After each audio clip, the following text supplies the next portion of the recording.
नमस्कार, आप देख रहे हैं हेडलाइंस न्यूज। दिन भर की ताज़ा खबरों के लिए अभी सब्सक्राइब करें, साथ में बेल आइकन भी प्रेस कर लें। खबरों में आगे बढ़ने से पहले वीडियो को लाइक जरूर करें और अपने दोस्तों के साथ ज्यादा से ज्यादा शेयर करें। और आप किस शहर से न्यूज को देख रहे हैं, कमेंट में जरूर लिखें। बीते दिनों की तकरार के बीच दिल्ली के सीएम अरविंद केजरीवाल शुक्रवार को एलजी विनय कुमार सक्सेना के आवास पर वीकली बैठक के लिए पहुंचे। पिछले हफ्ते ये मुलाकात नहीं हो पाई थी। तय कार्यक्रम के मुताबिक हर शुक्रवार दिल्ली के उपराज्यपाल और मुख्यमंत्री की बैठक होनी। इस दौरान वे दिल्ली से जुड़े मुद्दों पर बात करते हैं, लेकिन आपको बता दें कि इस तकरार के बीच एक बैठक छूट गई।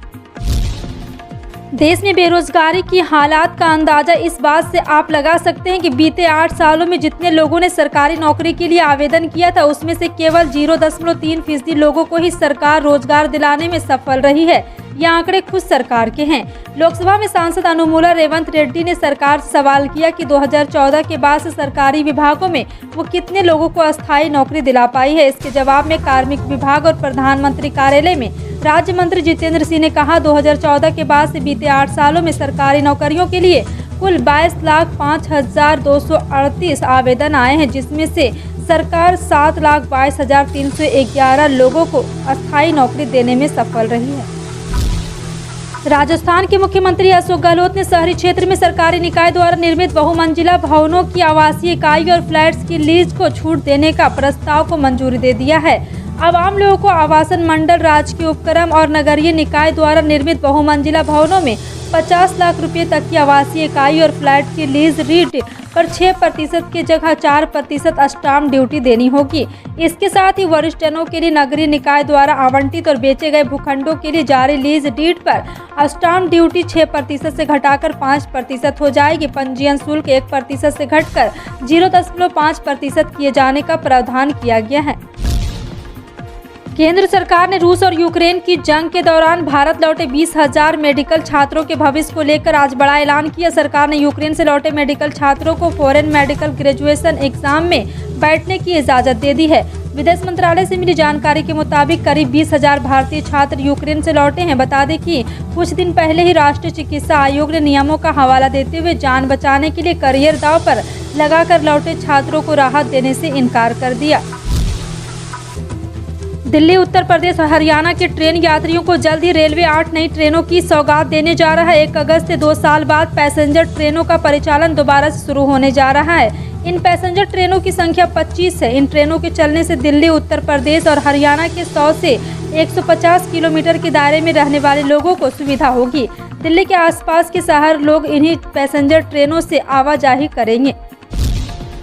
राष्ट्रवादी कांग्रेस पार्टी के अध्यक्ष शरद पवार ने शुक्रवार को महाराष्ट्र के मुख्यमंत्री एकनाथ शिंदे और उप मुख्यमंत्री देवेंद्र फडणवीस की सरकार पर निशाना साधते हुए कहा कि राज्य में बाढ़ के हालात हैं, लेकिन मंत्रिमंडल विस्तार का कोई संकेत नहीं। उन्होंने कहा कि मुख्यमंत्री शिंदे को विपक्षी नेताओं द्वारा प्रभावित इलाकों की किए जा रहे दौरे को देखना चाहिए और सीखना चाहिए, ताकि लोगों को राहत मिल सके। पवार ने संवाददाताओं से कहा कि 1 महीना हो चुका है, लेकिन आपको बता दें कि मंत्रियों का कोई अता पता नहीं। राज्य में बाढ़ की स्थिति और किसान मुश्किल में, ऐसी स्थिति में काम करने के लिए मंत्रियों की टीम जरूरी है।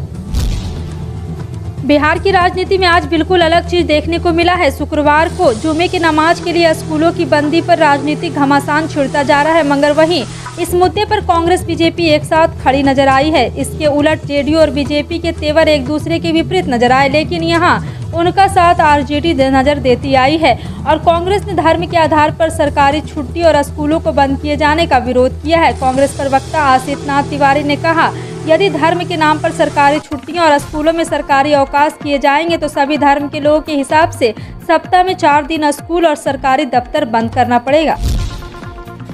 भाई बहन के अमर प्यार को याद करने वाले त्यौहार रक्षाबंधन को लेकर हरियाणा सरकार ने एक बड़ी घोषणा की। हरियाणा के मनोहर लाल खट्टर सरकार ने घोषणा की है कि रक्षाबंधन त्यौहार के मौके पर राज्य परिवहन निगम की बसों में महिलाएं निःशुल्क यात्रा कर सकेंगी। इस बात की घोषणा स्वयं मुख्यमंत्री मनोहर लाल खट्टर ने की है। बता दें कि रक्षाबंधन के मौके पर अपने भाइयों को राखी बांधने के लिए बड़ी संख्या में महिलाएं यात्रा करती है। ऐसे मुख्यमंत्री की इस घोषणा से राज्य के लाखों महिलाओं को लाभ होगा। मुख्यमंत्री मनोहर लाल खट्टर की ओर से इस घोषणा की जानकारी सीएमओ हरियाणा ने ट्वीट करते हुए दी है। सीएमओ हरियाणा ने ट्वीट किया है कि हरियाणा सरकार ने महिलाओं को रक्षाबंधन का तोहफा देते हुए इस वर्ष भी हरियाणा परिवहन की बसों में मुफ्त यात्रा प्रदान की जाएगी। केंद्रीय रक्षा मंत्री राजनाथ सिंह ने शुक्रवार को बड़ा ऐलान किया। उन्होंने कहा कि रक्षा मंत्री भूतपूर्व सैनिक कल्याण कोष के अनाथ अनुदान योजना के तहत भूतपूर्व सैनिकों के अनाथ बच्चों को वित्तीय सहायता 1,000 रुपये प्रति माह से बढ़ाकर 3,000 रुपये प्रति माह कर दी गई है। इसके अलावा सरकार ने शुक्रवार को कहा है कि वन रैंक वन पेंशन के तहत पूर्व सैनिक कर्मियों के लिए पेंशन का पुनरीक्षण प्रक्रिया में है।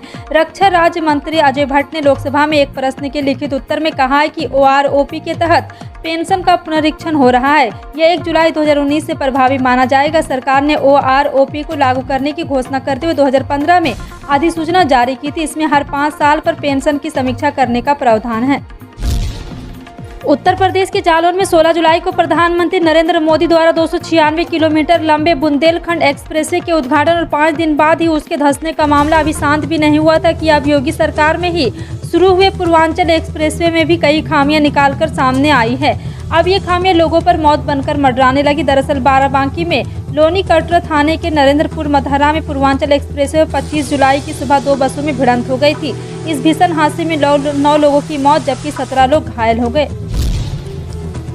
मुख्यमंत्री जयराम ठाकुर ने बैजनाथ में सगुन सम्मान योजना के लाभार्थियों को सम्मानित किया। इससे पहले उन्होंने बैजनाथ में करोड़ों रुपए की योजनाओं के उद्घाटन व शिलान्यास किए। मुख्यमंत्री ने बैजनाथ से करीब 7 करोड़ की लागत से लंड फड़ोल और बैजनाथ के ढंडोल को जोड़ने वाले बल्हा बजूरी पुल और नवनिर्मित अग्निशमन भवन और मुख्यमंत्री लोक भवन व खीर गंगा घाट पार्किंग कर लोकार्पण किया। जबकि बैजनाथ पपरोला के लिए नई पेयजल योजना, सीवरेज योजना, सकवाड गांव को जोड़ने के लिए पुल, रोजगार कार्यालय भवन 19 कार्यों का लोकार्पण और शिलान्यास हुआ।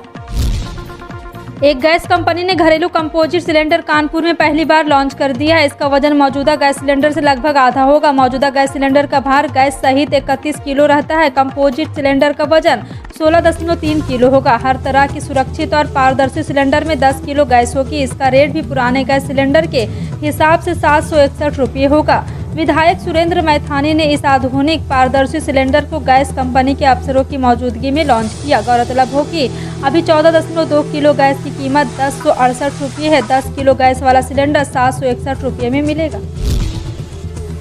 किसानों की आय और उनका जीवन स्तर बेहतर करने के लिए सरकार हाल के सालों में कई सारी योजनाएं लॉन्च करती। इसी कड़ी में प्रधानमंत्री किसान सम्मान निधि योजना को भी लॉन्च किया गया था।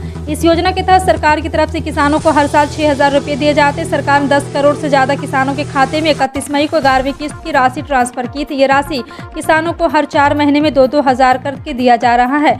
सरकार ने पीएम किसान सम्मान निधि योजना को लेकर एक बड़ा अपडेट भी जारी किया। दरअसल अगर आप पीएम किसान योजना के पात्र हैं और अपनी KYC नहीं कराई तो आप भी 12वीं किस्त से वंचित रह सकते हैं। KYC कराने की अंतिम तारीख 31 जुलाई 2022 है। राजस्थान में मानसून की बारिश का दौर पिछले 24 घंटे के दौरान जारी रहा। हालांकि मौसम विभाग के अनुसार शुक्रवार से बारिश की गतिविधियां पर कुछ दिन के लिए विराम लगने की उम्मीद है। मौसम केंद्र जयपुर के अनुसार 29 जुलाई से 2 अगस्त के दौरान राज्य के अधिकांश हिस्सों में बारिश की गतिविधियों में कमी होने की प्रबल संभावना है। इस दौरान राज्य के उत्तरी भाग को छोड़कर शेष भागों में केवल छुटपुट स्थानों पर बारिश होने की संभावना रहेगी। वहीं 3 से 4 अगस्त से राज्य में बारिश का एक और नया दौर शुरू होने की संभावना है।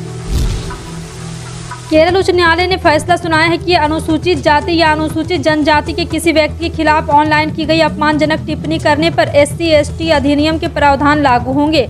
अदालत ने कहा है कि जैसा कि डिजिटल युग में हो रहा है कि हर बार जब पीड़ित की अपमानजनक सामग्री तक पहुंचती है तो यह माना जाएगा कि आपत्तिजनक टिप्पणी उसकी उपस्थिति में की गई थी।